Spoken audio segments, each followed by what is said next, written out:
Alright, hey you and welcome. My name's Mike, and in this old podcast, today for you folks, I'm telling you a very different story than the usual modern true crime stories I have for you. This is actually a story I read about years ago and have always been fascinated with, so I'm very excited to bring it to you. And to do that, I have to bring you back over 200 years to the American Revolution, my friends. Hell yeah. Think of the Old North Church, of Concord and Lexington, of the Battle of Brooklyn Heights, all that cool shit. And now to all that, I'm sprinkling in some serial killers. Wait, what? Yeah, there's a few in this one. This was a time of war, of legends, and here we definitely have three more to add to that time period. We have two brothers and the Mason of the Woods. H.H. Holmes, he often gets credit for being America's first serial killer, even though a lot of that is shrouded in mystery and bullshit. And these guys, they predate him by a good 100 years. So instead of a murder hotel, we got woods, we got muskets, and we got raids. On the frontiers of an early America, two brothers set out in that, untamed, lawless land, and they found it quite the delight, my friends. They found it very comfortable for their desires. Neither avarice nor want, nor any of the usual inducements to the commission of crime seemed to govern their conduct. A savage thirst for blood, a deep-rooted enmity against human nature could alone be discovered for their actions. Plunder was not their object. They took only what would have been freely given to them, and no more than what was necessary to supply the immediate wants of nature. They destroyed without having suffered injury, and without the prospect of benefit.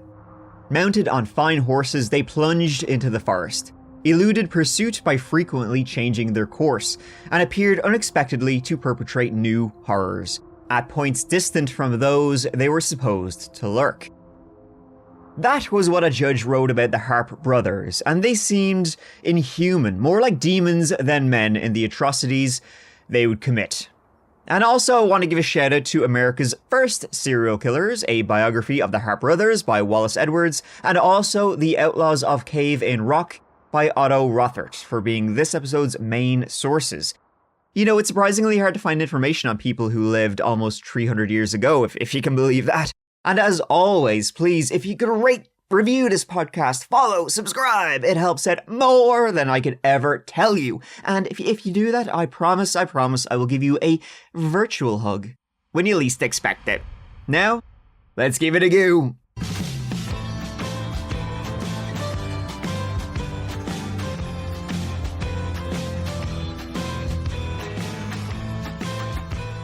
The Harpe brothers, Micajah, or Micaiah, depending on how you pronounce it, and Wiley Harpe were born Joshua and William, and they were born any time between 1748 and 1768.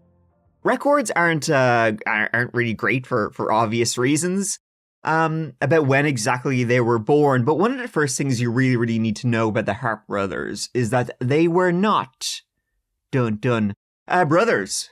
Most contemporary reports, back at the day, they refer to the Harpe brothers, their exploits, they refer to them as brothers, but modern historians think they were probably cousins instead, born to Scottish brothers, John and William Harpe, who immigrated to America with their wives and their two infant sons to Orange County, North Carolina.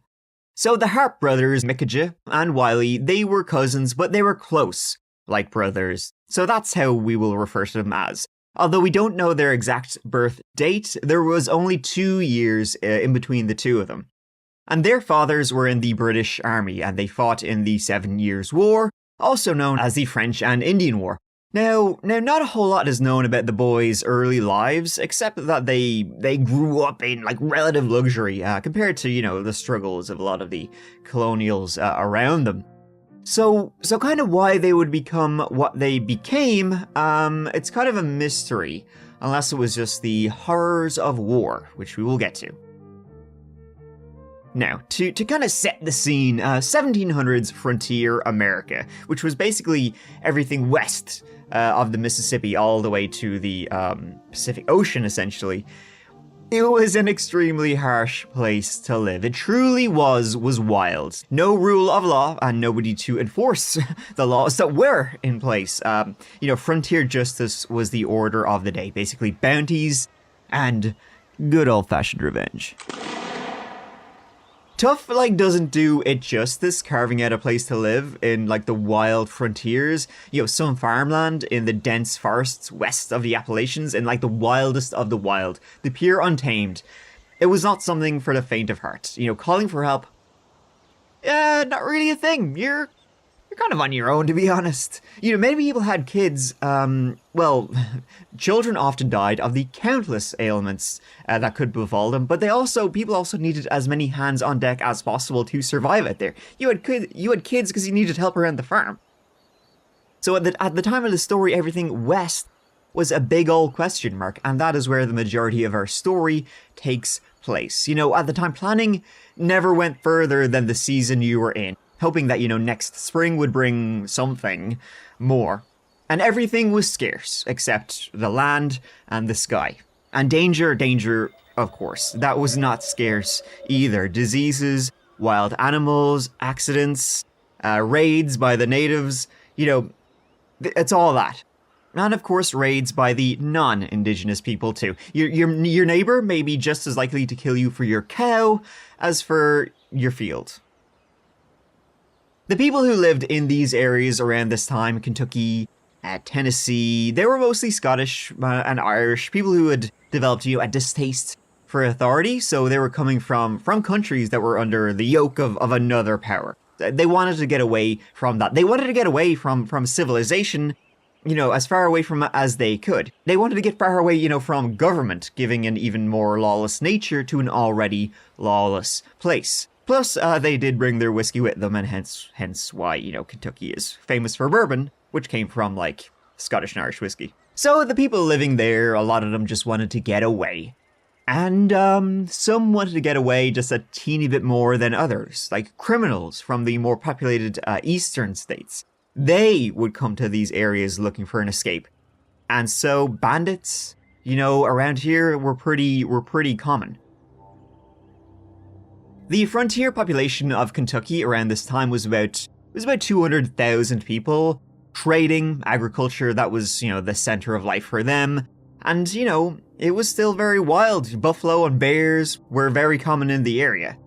So the story of the Harpes, it spills out across that area. Really 4 states in particular. Kentucky, Mississippi, Illinois, and Tennessee. In the late 1700s, these states were literally on the edges of society. They lacked, the infrastructure and the authority. And that was exactly why people like the Harpes wanted to go there. They would thrive in the anarchy and in the wilds. So growing up close to one another, Micajah and Wiley got the nicknames of Big and Little, owing to Micajah's much larger stature. Micajah was a bit of a brute by most accounts, quick-tempered, and he wasn't afraid to keep it to himself, from an early age. He wasn't the quite reserved type. Now, it wasn't really until 1775 that the duo would catch the attention of the authorities and would begin, running for the rest of their lives, and then would hence fall into folklore and legend, over the next 2 centuries until today. But that wasn't initially what they wanted to do. Surprisingly, they didn't plan on going on the run for the rest of their lives. So they were born and they grew up in North Carolina. And their dream, the brothers, the cousins, but we'll call them brothers, their dream was to become slave overseers on the plantations of Virginia. Yeah. You can imagine if that's what you want to grow up to be. That's how fucking big of a piece of shit you have to be if that's the kind of job you want. It was the overseer's job to punish slaves, for any minor infraction, and those punishments would be pretty brutal, like lashings, beatings for just talking out of turn.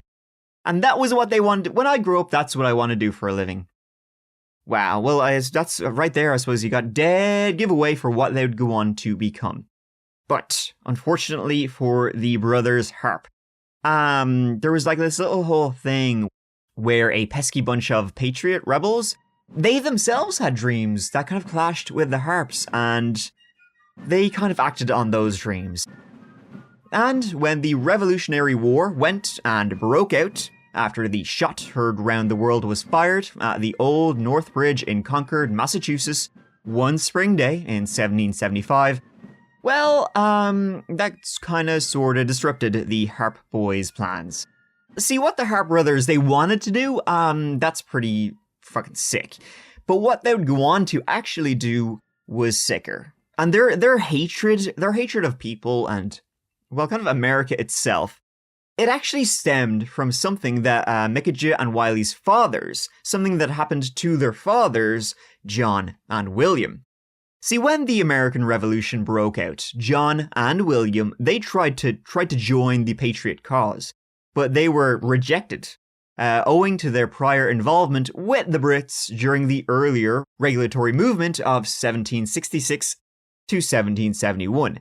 What happened during those times was, well, in North Carolina, again, this is, 4 years before the American Revolution broke out, there was kind of a popular uprising by the population at the time against the colonial rulers, the British rulers, essentially because they were super corrupt. The government was super corrupt and people were just not having it. Now, that was put down by the British, but it was kind of like one of those foundations that would go on. It'd be another spark of the many sparks that would go on to light the fire of the American Revolution. And it helped spread the idea of the Patriots and that, corrupt government, taxation without representation, all that sort of business. So, as John and William Harpe were known soldiers who had helped, put down this spark of revolution, now that the actual revolution was going on, the Patriots didn't really have any time for them at all. So, this led to our Harpe brothers, their sons, Micajah and Wiley. Well, they were like, listen, instead of going off to become slave overseers, they joined the British side during the Revolutionary War. But they didn't join the British out of like any kind of patriotic duty. It was more that they were just so pissed off that their fathers weren't allowed to join the Patriots. They were like, fine, well, we're gonna join the British then. So Micajah and Wiley, though they didn't start out as regulars, they weren't even paid for their work. What they did for the love of it. According to the journal of one Captain James Wood, who will come up again in our story, the Harpes, they joined what he called a rape gang. And, it's exactly what it sounds like. Basically, their job was to go around pillaging their way through the Patriots' supporting homesteads on the countryside. While the soldiers were away fighting battles, this little group would go around to the defenseless villages and towns and, doing what their name suggested, and go around stealing, robbing, and murdering farmers and the people helping supply the Continental Army and the revolutionaries. You guys remember that movie, The Patriot? And there's one scene in that movie where the evil British guy, he comes along and he locks all the villagers into the church and then he sets the church on fire. That was their kind of deal. It was only probably just a good bit more horrific than just that. During this time, the brothers, they tried to kidnap 4 young girls, and when Wiley Harpe attempted to assault one of them in North Carolina, he was shot, but he was only wounded by a certain American patriot, none other than Captain James Wood. Now Wood, he would go on to be elected governor of Virginia in 1796, and he has his own whole interesting story, but that's for another time. So Wiley recovered from his brush with James Wood of the Continental Army, and the Harpes, they would go on to fight in several battles around the borders of North and South Carolina during the American Revolutionary War. Eventually, though, they would leave the army when the British surrendered at Yorktown in 1781. And the Harpe brothers, Micajah and Wiley, they weren't really too keen on being a whole part of this new United States of America. And so they left for the frontier, moving to where the majority of our story takes place: Tennessee, Kentucky, Mississippi, and Illinois. So fresh out of the King's Army, they in fact first off they hooked up with a band of Cherokee. joining them in raids in North Carolina and Tennessee against Patriot homesteads and villages, often killing and burning. Eventually, the Patriots would round up a strong militia and drive them from the area. And at some point around this time, shortly after the end of the war, the two would come up with a really bright idea to get revenge on Captain Wood, who had shot Wiley. And so they decided to kidnap his daughter, Susan Wood. Not only would they carry out their plan to kidnap Susan, they would also take another girl named Maria, she's also sometimes called Betsy, Davidson, forcing the women to be their wives. Now, I use that term very loosely. They were pretty much exactly what it sounds like. They were just slaves to the brothers. And essentially they knew that any refusal to comply with their demands meant pretty extreme violence. So while they were called their wives, and I'll refer to them as their wives, there was absolutely nothing mutual about this. They were kidnapped and subjected to horrific abuse. So the Harpe Brothers, they dragged these poor women, along with a few of their cronies, back to Tennessee with them. And along the way, an acquaintance of the brothers, a Moses Doss, he made the mistake of interrupting Wiley, Little Harpe, while he was giving his wife a beating. Moss was like, okay, you stop that now. Then this was swiftly followed by the two brothers beating him to death for daring to tell the boys how they should treat their quote-unquote wives. The small group then eventually settled in a Cherokee village named Nickajack, which is southwest of what is nowadays called Chattanooga, Tennessee. The brothers and their captive wives would remain in the village in relative stability for around the next 10 years. During that time, both women gave birth to 2 children each. It's actually uncertain, though, which child was fathered by which Harpe, as they, they kind of shared the women. And all the while, by the way, they were continuing, to raid and rob any villages they could. By 1797, they'd moved into a cabin in Beavers Creek near Knoxville, Tennessee. And later, that same year, Wiley would meet a woman called Sarah Rice, the daughter of a minister. Wow, the perfect guy to meet a daughter of a holy man. He seemingly fell in love with the woman and he took her as his only wife, passing his previous wife, Susan Wood, on to Mickajaw. So Mickajaw had 2 wives, while Wiley had Sarah. And by the way, descriptions of the Harpe Brothers, they're kind of sort of vague at best, but straight up neither were described as handsome. Mickajaw was said to be over 6 foot tall, strong, dark-skinned, weather-beaten face for a Scottish guy. He also had black matted hair and black eyes, like a doll's eyes. The younger Wiley, shorter, cold blue eyes, and red hair. So they set up shop there just outside Knoxville, Tennessee. They cleared land, they had a corral for horses and some land for farming. Sounds like they're settling down to be farmers in good old Tennessee. No. That was a ruse. That was absolutely just a ruse for anyone who knew them, anyone passing by. See, this was kind of sort of their legit business. I mean, they had no desire to actually do any of it. No, they were bandits, true and true. So they set up this little farm, but they would just rob everything from everyone around them. They would rob animals and horses from those nearby, selling them at markets. Sometimes they would set fire to a nearby farmer's stables and barns. So while you're trying to put out the fire, then they would sneak into your house and just take everything that wasn't nailed down. And they were often accused of this, but every time they were like, "Poof, Jesus, don't know what you're talking about, beats me," while he's selling your horse right in front of you. Other farmers in the area would eventually get sick of the Harpe Brothers constantly stealing their pigs and their horses, then selling the livestock in front of them at the market.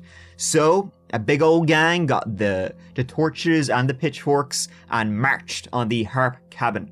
But the brothers, somehow getting wind of this, they fled Beavers Creek before they arrived.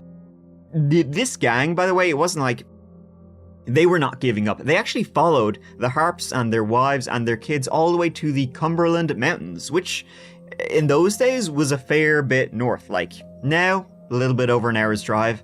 Back then on horseback, it's a hike.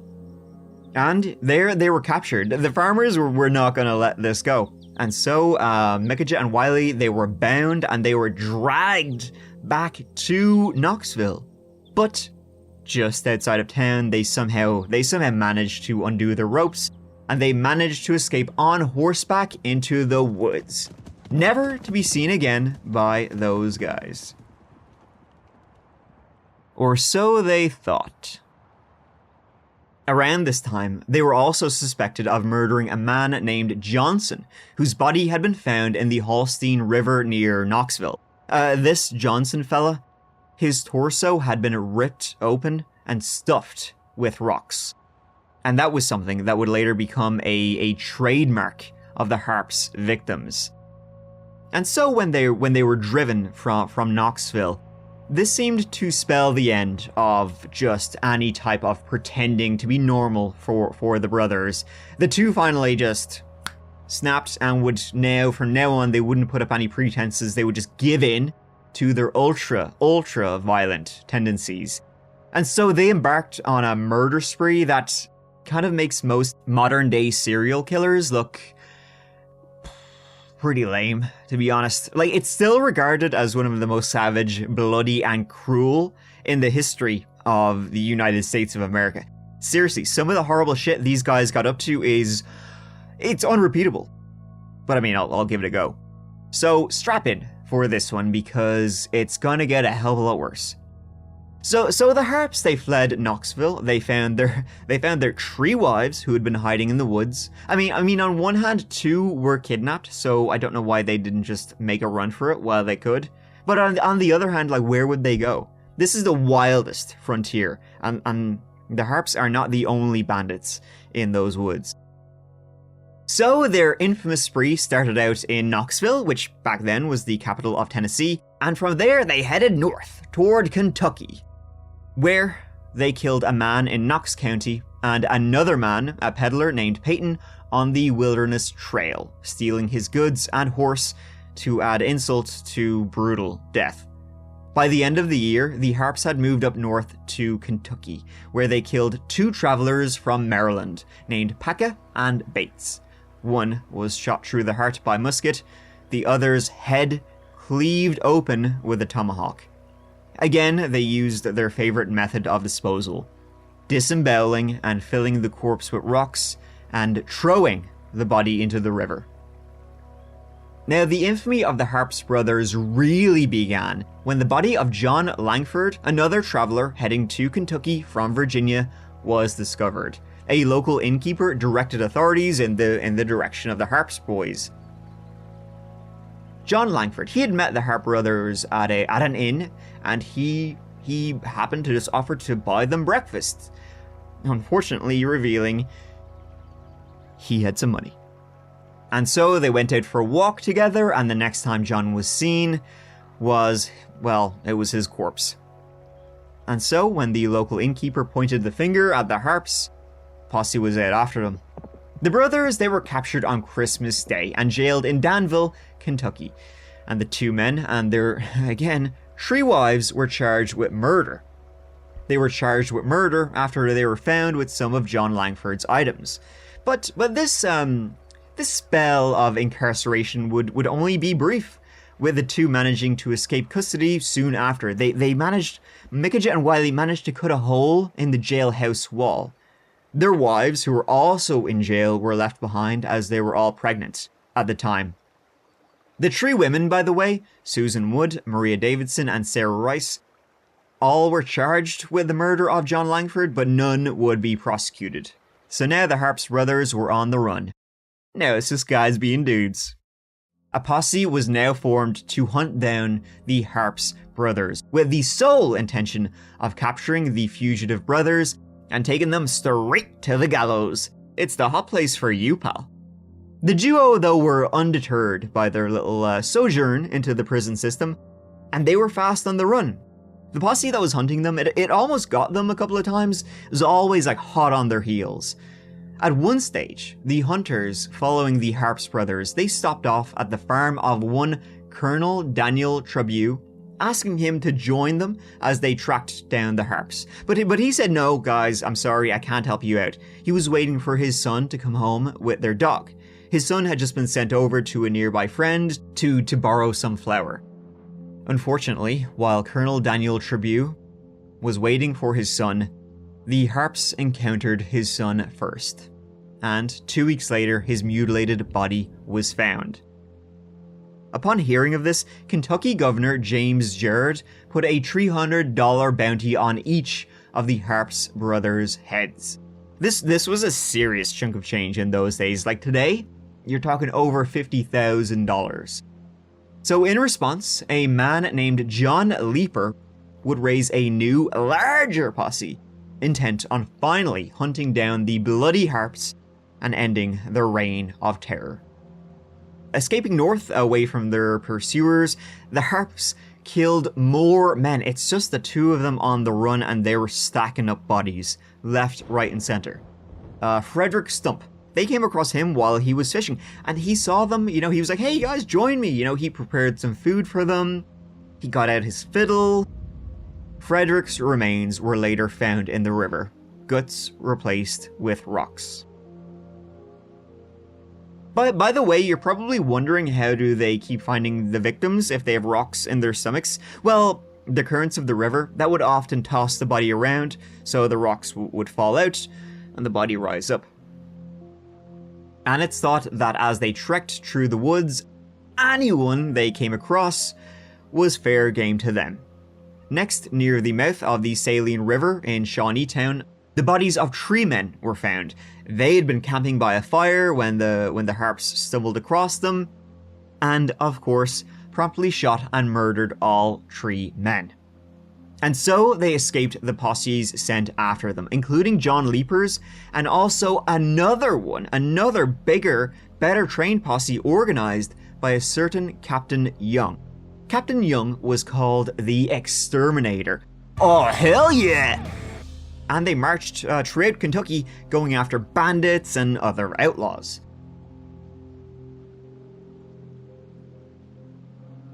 And so the Harpe brothers, on the run the entire time, committing more acts the entire time they're on the run, they ended up along the Ohio River in southeast Illinois. And now this marks probably the most famous part of the Harpe legend, when the 2 brothers, along with their 3 wives and children, hid out at Cave in the Rock in southeast Illinois, just off the Ohio River. Yep, by the way, you heard me.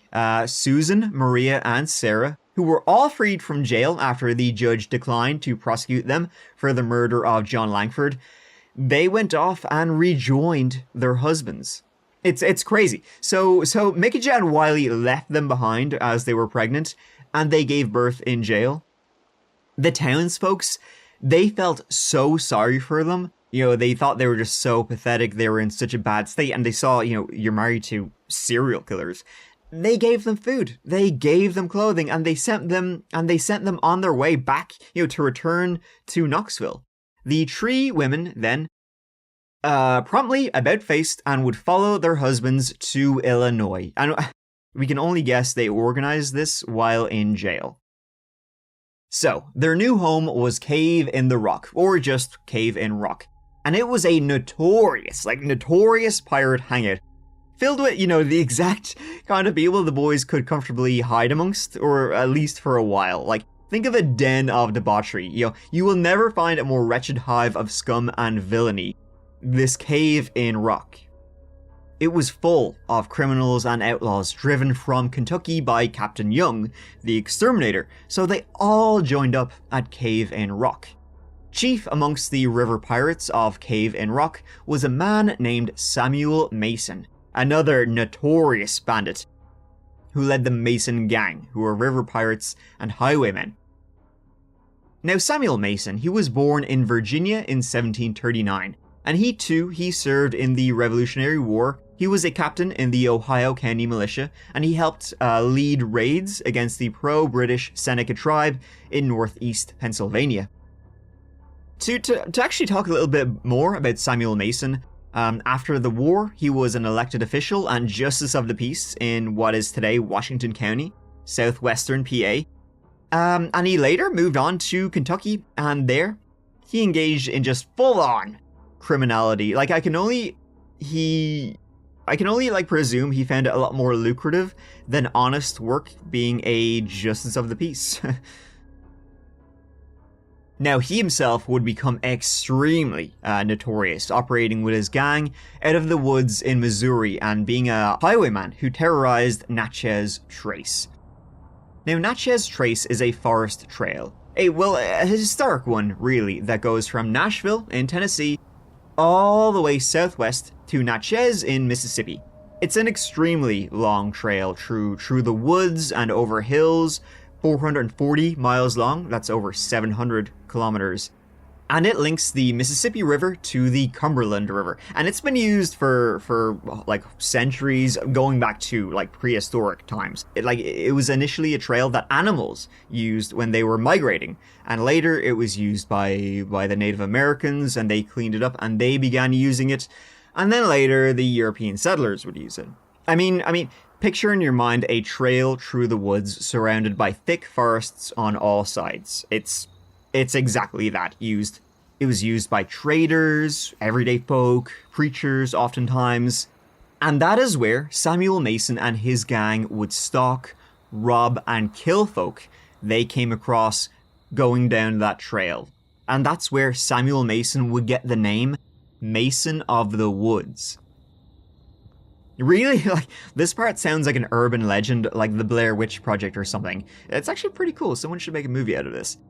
See, when they would rob and kill folks traveling up and down the forested trail of Natchez Trace, Samuel Mason would leave a message written in the blood of his victims.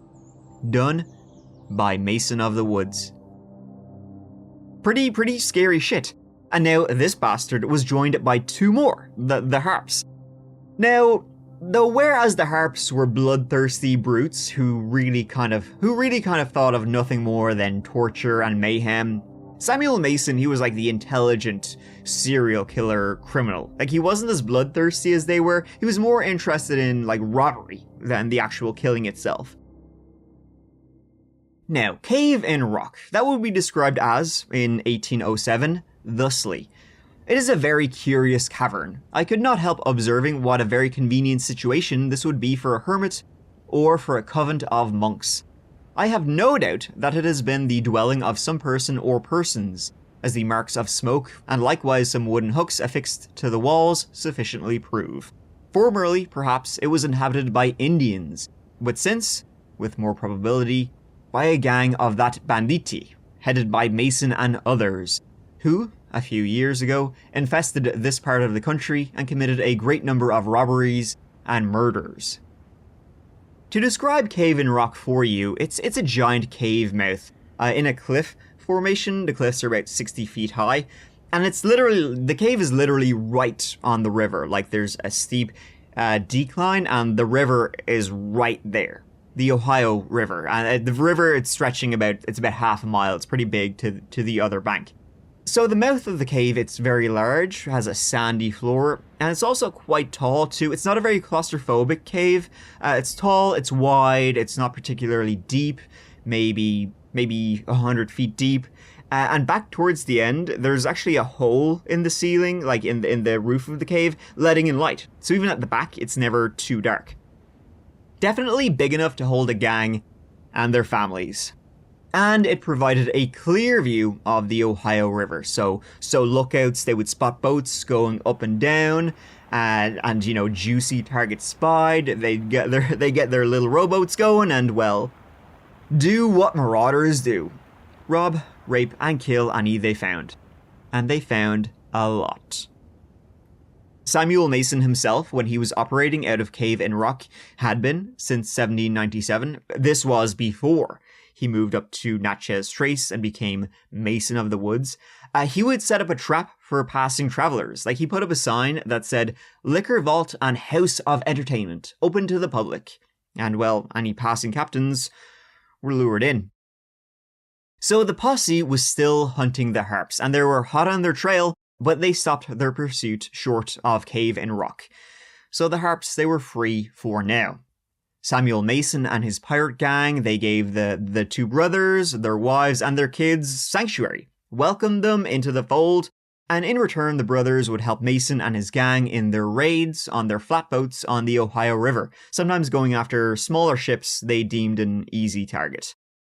Now this didn't actually last too long though, like just a couple of months, because, get a load of this, the Harps were thought too extreme, even for a bunch of murderous pirates like the Mason gang. Like when you have a guy who would go on to sign "Done" by Mason of the Woods in his victim's blood, and when he says, "Okay, yeah, you guys, you're a bit too bloodthirsty and evil for me," that's how bad the Harps were. One of the brothers' favorite pastimes was to take victims of their piracy, strip them naked, and march them to the top of the cliff over the cliff overhanging the cave, and push them off the cliff. Just a few days after the Harpe Brothers arrived, a young sweetheart couple were passing through the area, and they were just sitting on the cliffs, enjoying the view, when the Harps crept up and pushed them off the cliff. Then the Harp, Micajah and Wiley, they went down to the cave, expecting laughter and applause, and then, well, that went down like a wet fart. The other pirates, they were not too impressed. They thought it kind of fucked up. Like another time, after a robbery on the river, they took one victim, stripped him naked, tied him to a horse, and led the horse up onto the cliff edge above the cave. Then they blindfolded the horse, and then, like a Looney Tunes cartoon, they forced the horse to run off the cliff. And then the Harps were like, "Whoa, dude, look at that, check it out." The other pirates and outlaws were more like, what the fuck is wrong with you? Like I said, the Harps loved torture and mutilation, and for them, I think killing was kind of just a byproduct of torturing and brutally mutilating people. But I guess the other bandits were, not too keen. They weren't quite as keen on it as the Harps were. In fact, it was said that only because the Harps had wives and children, that saved them. Otherwise, the pirates in the cave, Samuel Mason's gang probably would have killed Micajah and Wiley. Eventually, the brothers were driven from Cave and Rock around May 1799. Now, not being the best at kind of handling rejection, the boys then decided to make their way back to Tennessee, to go home, where they returned to what they had been doing before. They began an indiscriminate killing spree, and by July 1799, they were tearing through the countryside. They began by killing a farmer named Bradbury, 25 miles outside of Knoxville.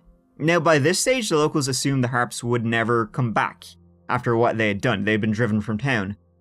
Boy, were they wrong. Later, the body of a young boy named Isaac Coffey was found, his brains smeared all over a tree. And that's when the locals began to think, oh shit.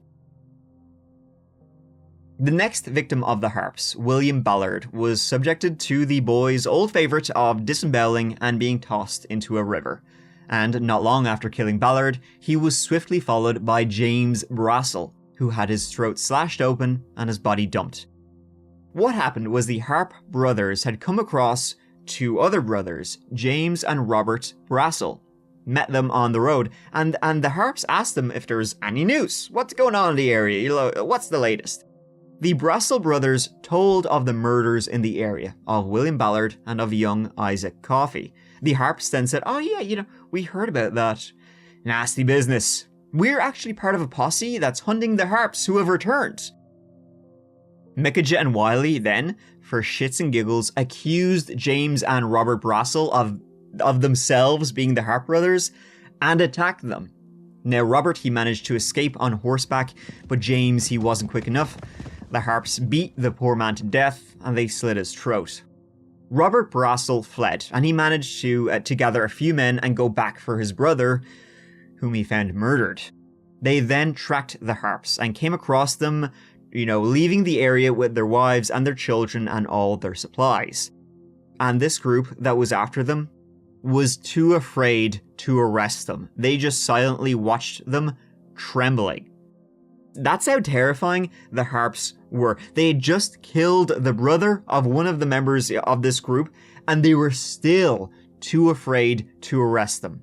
And as you can imagine, quote, Robert Brassel complained bitterly of the lack of courage displayed by the men he had relied upon to help capture or kill the murderers of his brother. Robert would, by himself, hunt the Harpes for a time, seeking revenge for his brother. And so they left, going back to Kentucky. Back on their way to Kentucky, the boys stopped to kill another man, John Tully. There's always some time for killing. Once they arrived in central Kentucky, John Graves and his teen son were found to have been viciously murdered, this time using axes. No prizes for guessing who was suspected of this one. By this time, attacks by the brothers, by the way, were almost daily, and authorities were desperate to catch up with the two and put a stop to the murders. And they were written about in all, the publications at the time. Over in a neighboring county, the brothers killed a little girl, they killed a little boy, and then in a place called Adairville, Kentucky, the boys wiped out the family and servants of the Triswold brothers as they slept in their camp. They wiped out an entire family and their helpers. In early August, while camped out a few miles northeast of Russellville, Kentucky, Micajah, Big Harpe, he would commit one act of violence that's so deplorable, even he regretted it. But it wasn't so much the brutal method he employed, but the one he employed it against. His own daughter. Apparently, sick of her crying, and worried that her crying would alert the law to where they were hiding out in the woods, he took the girl and savagely bashed her head in against a tree. No, not even those closest to the Harpes, their own children, were immune to their evil. Next, they set their eyes on a Judge Silas McBee, who had helped Captain Young, the exterminator, in his efforts to rid Kentucky of outlaws. However, after being deterred from attacking the home of Judge Silas McBee by his large guard dogs, the pair were then offered shelter, along with a fellow guest named Major William Love, by a woman named Mrs. Stegel in her home in Webster County. Now, they knew Mrs. Stegel's husband, Moses, who was out at the time. They'd popped by the Stegels' home in the middle of the night. One of their horses was lame. And so she said, yeah, here, listen, I'll give you a place to rest for the night. You can spend it in the loft with Major William Love, but, be gone by the dawn. When the two Harpes reached the loft, they did not waste their time. The pair savagely slit the throat of their fellow traveler in his sleep for snoring too loud. The next morning, they got up and they asked for breakfast. Mrs. Stegel, having no clue about the dead Major William Love in her loft, she said she couldn't cook for them that morning. Her 4-month-old baby boy was crying. Perhaps the baby was unwell or something. The Harpe brothers, they said, no worries, we'll look after your baby, we'll rock him to sleep and you can cook for us. And she said, sure thing. She began cooking in a pot and she said, wow, you guys are good with kids, huh? I can't get him that quiet no matter what I do. How'd you do that? She then went over and saw his blanket was over his little face. She pulled it down and saw her baby's throat had been cut from ear to ear. This obviously caused Mrs. Stegel to scream and cry at the sight, and so, naturally, the Harpes killed her too, stabbing her in the heart. They then had their breakfast, they rounded up the dogs and locked them inside the house along with the 3 dead bodies, and set the house on fire. They then stole the Stegel's horses, and off they went. Little did they know at the time that this act, out of all the evil they'd done, that would be the one that would catch up with them. Two men who saw the fire and were on their way to help put it out, a Hudgens and a Gilmore, they encountered the Harpes and were promptly murdered. The Harpes, they fled west away from the posse still hunting them. The group had now been joined by Moses Stegel, the husband of the woman and father of the child the Harpes had murdered. Like, he returned home to find the bodies of his wife and infant son slain, and now, as you can imagine, he was out for revenge. The Harpes were stalking their next victim in Muhlenberg County, western Kentucky, one George Smith, when, on August 24th, 1799, the posse that had been pursuing the brothers for so long finally caught up with them. They came across the Harpes and their 3 wives in the woods and just charged at them. Amidst calls for their surrender, the brothers, they tried to flee, and in a brief firefight, Mikija was shot in the leg and shot in the back. The Harpes then fled on horseback, and the women were rounded up. Mikija was soon overtaken, and so he turned and he took musket aim at his pursuers, led by John Leeper, who had been chasing them for a long time now. Mikija pulled the trigger, but the musket didn't fire, so he whipped out his tomahawk and he charged John, who, in return, calmly aimed his musket at Big Harpe and pulled the trigger, shooting him in the chest. Mikija then fled on horseback once again, but soon slipped from his saddle. John Leeper caught up with him again, this time joined by Moses Stegel, whose wife and baby had been brutally murdered. In like the ultimate act of, that's fucking hardcore, Moses Stegel took his knife and slowly began sawing off Mikija's head, taking his time and demanding that he confess his crimes. Still conscious and in between his screams of agony, Mikija Harpe apparently admitted to 20 murders as he was slowly decapitated by Moses Stegel. Famously, his head would be placed on a pole along Natchez Trace as a clear and pretty darn brutal and hardcore display of frontier justice, and as a warning to any other wannabe outlaws. This place would later become known as Harpe's Head. Now, Little Harpe had managed to get away from his pursuers, and no trace of him was found. All the women, they were rounded up and jailed and charged with, well, many crimes. But eventually, all 3 wives, they would be found not guilty. It's thought the judges took pity on them and on their pathetic state, just like, the previous judges had. Only this time, the women, they didn't follow the one remaining Harpe. So, one down and one to go. But no trace of wily Little Harpe was found. Word was spread across Kentucky. Posse's trackers sent out. It was like he disappeared. What Wiley Harpe did do was he quickly assumed an alias, the alias of John Seton, and he went back to Samuel Mason at Cave in Rock. This was around 1802. And from there, they went down to Natchez Trace and began a series of robberies done by Mason of the Woods. Now, separated from Mikija, Big Harpe, Wiley, Little Harpe, had managed to, he managed to refrain from his more savage instincts, and he would remain with the gang. It seems like the combination of them both together they really brought out the worst in each other, so now that it was just Wiley, he wasn't quite so vicious. But he couldn't escape from what he had done. Unlike his brother, though, it would be greed that would be the downfall of Little Harpe. As he heard word, he was a part of the Mason gang now, and he heard word of a nice little handsome bounty that had been offered for the capture, dead or alive, of his own pirate boss, Samuel Mason. So, see, not only did Samuel Mason have bounties on him in American territories, he also had bounties on him in Spanish territories, as parts of the Mississippi Territory, at the time was owned by the Spanish Empire, headed up by New Madrid in present-day Missouri. So, a warrant and reward was issued for Samuel Mason, and at one point he was arrested by Spanish authorities. Now, he managed to convince them that I haven't committed any acts of, violence or criminality in Spanish territories. Maybe I did elsewhere, but not, where you have jurisdiction. But poor old Samuel, he didn't conceive of the notion that the Spanish, maybe they'll hand him over to the Americans, where he was most definitely wanted. The Spanish handed him over, but he managed to escape authorities.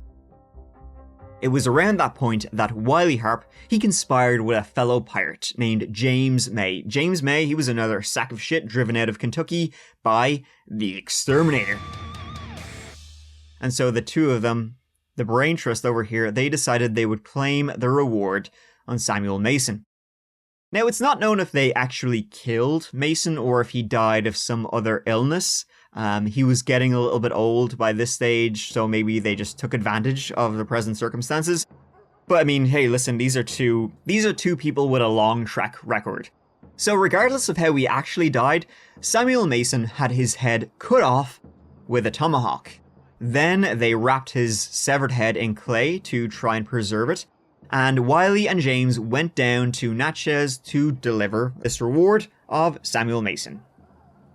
So they walked into court, they presented the head of the Mason of the Woods to the judge, and the judge was, yep, that's Samuel Mason, all right.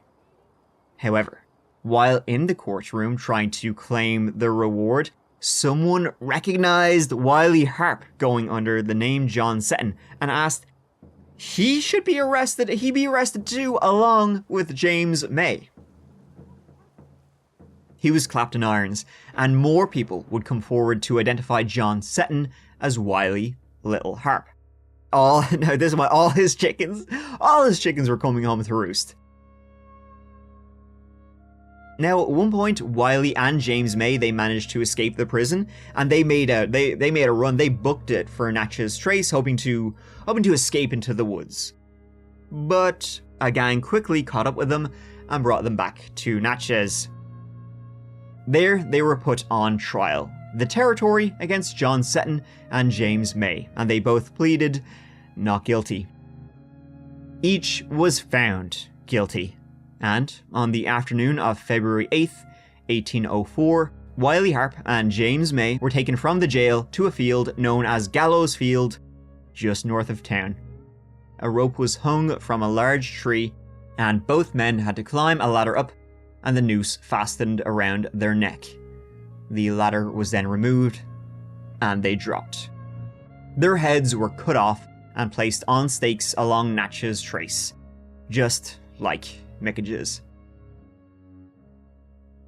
And so ends the story of the Harpe Brothers, and also the Mason of the Woods. It's quite the tale of like real cruelty and evil in colonial days. Like it's unknown how many victims the Harpes actually had. It's thought to be around 50, but the real number will never be known. But I'm sure there are many skeletons deeply buried along Natchez Trace. There is in fact a legend about Mickage's head. The Harpes, they would often travel Natchez Trace, and about halfway along the trail between Nashville and Natchez is a place called Witch Dance. Now, this is an area steeped in superstition since the Native American days. And so later, early Europeans, they came to believe that witch covens would gather at this place in the middle of the woods and have their sabbats, and the devil would join them, and they would dance around the fire and perform, all kinds of acts. And it was said that everywhere witches' feet touched the ground, the grass would wither and it would die, never to grow back again. Now, at one point, the Harpes, they were travelling along the route, and they came across these barren patches of ground, and Big Harpe was told, the legend of the witches. Mickage, he got off, he scoffed, and he began jumping on these barren patches, shouting for the witches to come out and get him, and he began laughing and he began cackling. Nothing happened. But later, when Mickage was finally killed, his head sawed off and his skull nailed to a tree along Natchez Trace, it soon disappeared, said to have been taken by a witch for what he did years before. And it is said that even today, people walking in the woods, walking near Witch Dance, can sometimes hear Mickage's cackle coming from the woods. And so ends the Harpe Brothers and America's first serial killers. Like, just what is legend and what is history, kind of sort of difficult to distinguish in these old stories. I mean, come on, like, for fuck's sake, like, it's just so old. The facts are just so unclear at points, but come on. You know what they say, never let the truth get in the way of a good story. The Wester, like, was so goddamn wild, and these two cocksuckers were certainly the embodiment, the worst embodiment of that, you know, wildness. This one, though, is really messed up. Like, even if it's only half true, even if the shit they did became just embellished over the years, even if half of what they did is true, that's still enough to make them some of the worst serial killers in history, or at least early modern history anyway. Like, again, I've always been a nerd. It's like my guilty pleasure about the American Revolution and colonial times. I think it's just fascinating. But this is one of those moments where I'm like, yeah, no, I'm pretty glad I wasn't around then. Sinead, thank you so much for listening. I really do appreciate you sticking around for this whole story. It's one I've wanted to tell for a while, so I hope I did a good job and you enjoyed it. Please, if you wouldn't mind rating, reviewing, following, subscribing, maybe even some 5-star reviews, I would love you forever because it helps out the podcast so much. And remember, 2 podcasts every week and 1 video every week, so please check them all out, and I will talk to you or see you, depending on if, you know, a video comes out sooner or the podcast comes out sooner, in a couple of days. It'll be in a couple of days regardless, so look forward to that. But until then, please look after each other, look after yourselves, because I love you. Mike out.